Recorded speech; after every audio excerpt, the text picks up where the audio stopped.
You're watching this week's show with Dan and Mike. This week's show podcast, we're actually going from the vault first this week because shapes. Sorry. because Halloween is this week, and we wanted to drop our actual Halloween podcast on Halloween. So it would make sense, wouldn't it? we thought we would do this, but before we start, I've got some news, just a little catch-up. We're obviously celebrating the fact that the New England Patriots beat the Cleveland Browns 32-13. Well done. Thank you. I've been memorising that all day just to make sure I got it right. But what helped is the Cleveland Browns was the first match that we watched, wasn't it? They were... Yeah. I can't remember the other team offhand, but I looked at the symbol, I actually recognised it. What, just a brown helmet? Pretty much, yeah. And the Vikings have got a Viking on. Because we had those the glasses, which admittedly I use so much that it's all worn off. But I did stare at the Browns helmet for so long because of those They redid cups. that game at Wembley a few weeks ago. Oh, cool. The Minnesota Vikings against the Cleveland Browns. Nice. But no, I decided I was going to actually try and pull my finger out of the dark place and actually try and start getting a bit more involved. Probably now that the season is getting to the end, we're halfway through almost, and the Patriots are at the top of the league, so it's like I'm going to jump on the bandwagon. I was going to say bandwagon fan over here. But no, I got to admit, I got on a deep dive into their social media for a while, and whoever's running the Patriots and the NFL social media. Oh, it's fun, isn't it? Yeah, there's some really, ones, really good stuff on there.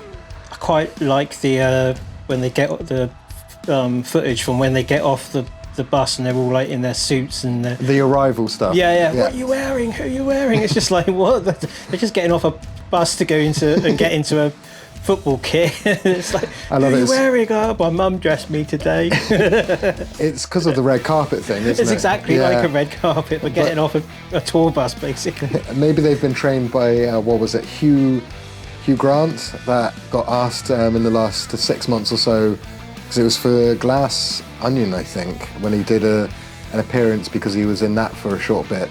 And he started getting asked, like, who are you wearing? And he was like, I'm sorry, what are you talking about? He gave the most savage British response of, I don't care, leave me alone. It was brilliant. It'd be all right if you had, like, a human draped over your shoulders. Who are you wearing? Oh, this is Dan. Yeah. Still alive, by the way. A live human around your shoulders. It's either that or you go full Bjork and have a swan on. Who are you wearing? I'm wearing a swan. Or you could go Lady Gaga and just be like, I am awful. Do you remember when she wore the meat awful dress? The meat was dress. Was it awful or was it full, like proper T-bones and? I don't, I am a qualified butcher, but I haven't touched meat for 30 years. I genuinely don't know whether it was even meat or just made to look like it. It was meat. That probably. I mean, she was providing a bit of a, raw buffet for nearby people. Halftime snacks at the MTV Awards or whatever it was. Awkward. Maybe we should move on from that. Yeah. So this week's From the Vault is partly a very loose segue because the person that we interviewed did at one point headline our Zombie Ball, Halloween Zombie Ball, but not under the ban that we've done because there's a little bit of history between you and this gentleman. Benji Webbe of Skindred and the one that we're doing, Dub War. Yeah, that was my first introduction to Benji. Years ago. Dub War was supporting the Manic Street Preachers. I think it was the autumn tour in 1994, so the Holy Bible tour, basically. And was that when you were roadieing for the Preachers? Or? No, I started working for them after that tour, the comeback tour. Yeah. Everything Must Go tour, when Richie had disappeared. But yeah, Dub War, the whole stage was draped out in like camo gear and sort of scrim netting and stuff, so it gave it that dark, close feel. And then Dub War came on and Benji just had like an air raid siren, the old-fashioned ones where you just do that and he just walks on stage as he does. He was a lot younger then, but he still does the swag. Oh, he's always swaggered. Rips it up and then he just like half an hour of support act. It was just like, whoa, who's this? What's this? What's going on? This is like There's a Rasta reggae dude like singing on top of like some heavy guitars. It's like, whoa. But he's Welsh. He's got a proper Welsh accent. It's like, this doesn't compute, but it's awesome. I like it. And then, I used to work at the university, and I used to go to a few house parties, as you would when you're at that age. Of course. Student lifestyle. And one of my friends, like his house, with him and his friends that we used to hang out, his next door neighbour was the now drummer of Benji's band. So the other band, Skindred? Yes. Yeah. So, and they were called Tourniquet. You're not going to believe this. We have done this before. Tourniquet was the band that my late stepbrother was the bassist for. Okay. So I knew about Tourniquet, and I remember surprising you because I had like the EPs because I got given them family and all that sort of jazz. Really good music actually for It was. the era and the amount of production that they could pay for at the time. Yeah, we're talking like mid to late 90s. Yeah, and you couldn't believe that I actually knew who Tourniquet was. Yeah, they were kind of almost a local generation before your lot. Yeah, but because my stepbrother, rest in peace, Dan, he... And the thing was that band meant so much to him. There was always lots of photos around of him playing and stuff like that. And then, actually, when we did our Halloween Zombie Ball with Skindred, which is how Benji headlined it. 11 years ago. Yep. There's a poster, I think, just over there. Somewhere back it's here. Quite often in shot. But I took Aria out to his home because that was what I was doing that day. And I actually chatted to him on the way out because I knew by this point all the links, explained who I was. And Aria, such a lovely man, proper gentleman, just went, yeah, love Dan. He's like, miss him to this day. So weirdly, we have like... Full circle. Yeah, we have a weird sort of connection. It's an overlapping Venn diagram of the middle bits of the Venn is in capitals because it's a lot of it. Yes. So this one that we did was at a festival that we used to attend. We haven't been for a while. It's kind of changed its direction. It used to be bands and up and coming bands, whereas circuit bands and stuff. Not huge headliners because it's not the size they of had it. the Darkness. That was pretty big. At one point they headlined Reading because I was there at that Reading. That was a long time ago. That was on their very quick up before their very quick down. And now, by the time they played Teddy Rocks, they had plateaued and they're in the right place for the music they do. And for those that don't know, Teddy Rocks is a a festival designed to raise money for charity, run by Teddy's brother, who is part of the Bottom Line. He is indeed. And when they did sort of the standard band setup, we would go and do normal press there. Because we've never seen pyro at 11 o'clock in the morning on the main stage. Well, in quite they the same team way. up with the local university, don't they, in Southampton, and they supply all the jumbotrons and the pyro and the lighting and the sound and stuff, and it's all part of their course. So they learn festival production, which is amazing. Which is cool because I think the last time we went in, what was it, like 2,500 cap? Yeah, roughly? 2019. Yeah, and. No, we went after the pandemic, didn't we, for 1 year? I think we did. Yeah, it's like 2022. Yeah, possibly. the year that Eagles of Death Metal headlined, Yes. and then after that they went more down the sort of Covers and tributes routes. Yeah, covers, tributes, and more kid-orientated. And a 90s themed night on the Friday, which they've had like Peter Andre playing, which is amazing. And next year they've got S Club playing and things like that. So we nearly went to see whether we could get an interview with Peter Andre because it would have been brilliant. But the reason that we didn't do it is because it would be the only non-metal interview that we had done at that time. And we didn't want Peter Andre to think that we were taking the mick by turning up as metalheads and doing silly things like asking him what the mosh pit means to him and sort of stuff like that. But dude's got such a good sense of humour. If we'd had a little bit more time, I think, to plan on that one and contact his team, it may have worked. Whereas I really want to I want to go and watch S Club 7 because the teeny bopper in me that before I found my own music, S Club were my early teens sort of thing. I know most of the words to the early songs like S Club Party. But quite sad because obviously S Club announced that they were coming back, and then sadly one of the members passed. Yeah. Which is a bit of a shame because I had seen him on, I think it was like, what's that blind date thing where they meet in the restaurant? And he looks so different from the Paul that you would remember. And you had to tell the person who he was because... the guy with Fred Syriax is in, isn't Yeah. he? And yes, I know the programme, I just can't remember what it's called. Yeah, no, it's not coming. But I'd love to show support to the other band members because they've, bravely carried on, even though just as things were like sort of hotting up, they lost somebody very important to them. So I think it's incredible that they're still going out there and giving the fans what they're doing. So yeah. And then the last year we went, Double headlined. Yes. On one of the stages. And that's where this interview comes from, is we had a chance to sit down with Benji. We've got some pretty wild interviews over the years with him anyway. Do you remember when he was wearing that hat that was bigger than his head, that was like furry leopard print, but alternative on the bus in Plymouth? Whereas this one was right around the time that Benji had, shed a lot of weight so that he could be more of a showman. He was working closely with his boys, like his actual sons, to be in the gym every day. And to be honest, he set the bar for what you can achieve at, 50 years old? He decided he was going to change his entire physique? Health. I don't know. For me, Benji is timeless. I don't know how old he actually is. He's just... Obviously, I've known of Benji for 30 years. So he was already adult enough then. He was, I would say he's still that age. Love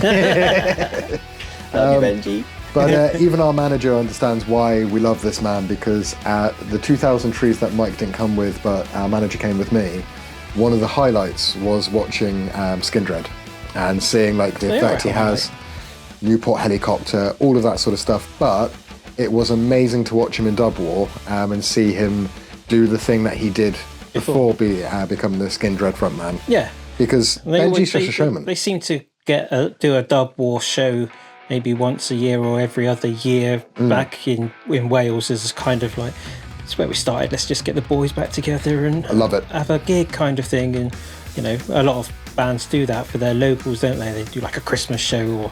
Well, it's because Benji is very, very popular in Wales. He is. He's, the guy that I don't think anybody has ever had anything bad to say about him. No. Yeah. I was just trying to think. There's been no controversy, no rumours, no nothing. Which... He's just awesome. Yeah, and we also know that, and I hope you don't mind me saying this, Benji, I won't say who it was with, but we also know how much you care for up-and-coming bands, that you will take them under your wing and you'll give them some of the advice that gets them further, even if it means being a little bit brutal with them. I think you know what I'm talking about, where he said to one of our local successful bands, you need to do this, this and this to get even more popular. And it worked. The man is just... He knows his stuff. He's been around for long enough. Exactly. We're going to roll tape and then we will get back to you after the interview.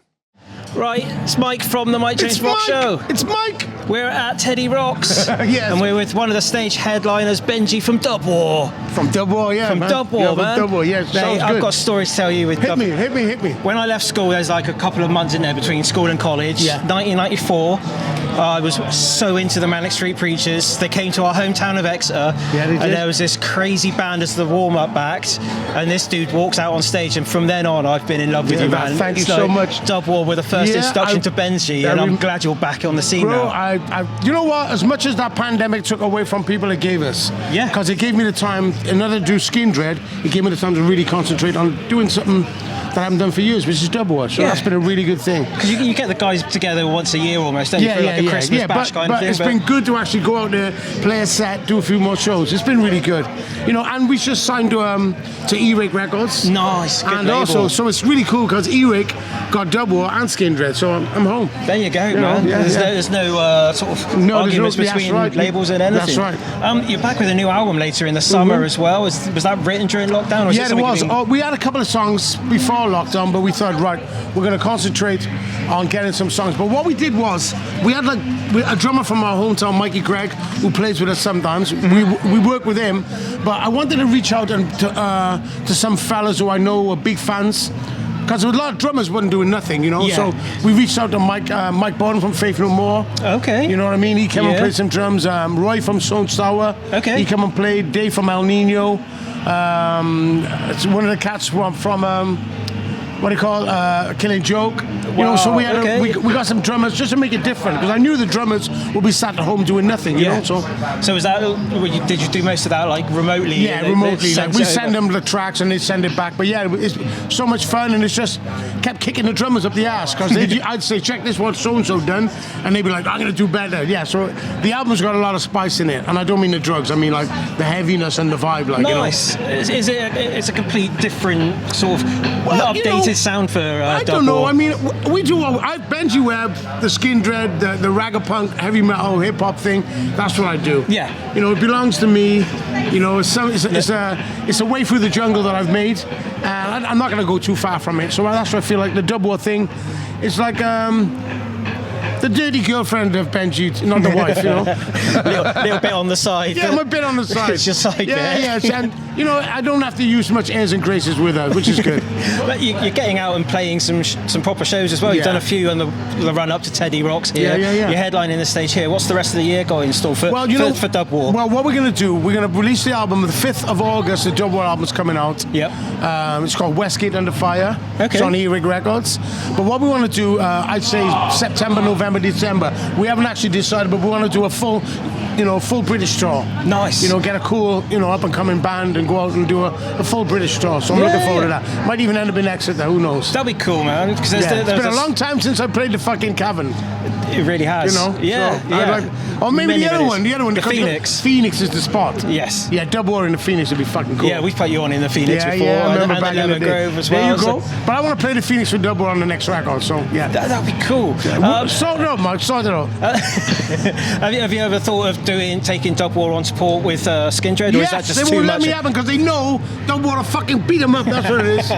Dub War to have Skindred all day long, man. Because I guess it would take quite a bit out of you to do both one. You know what?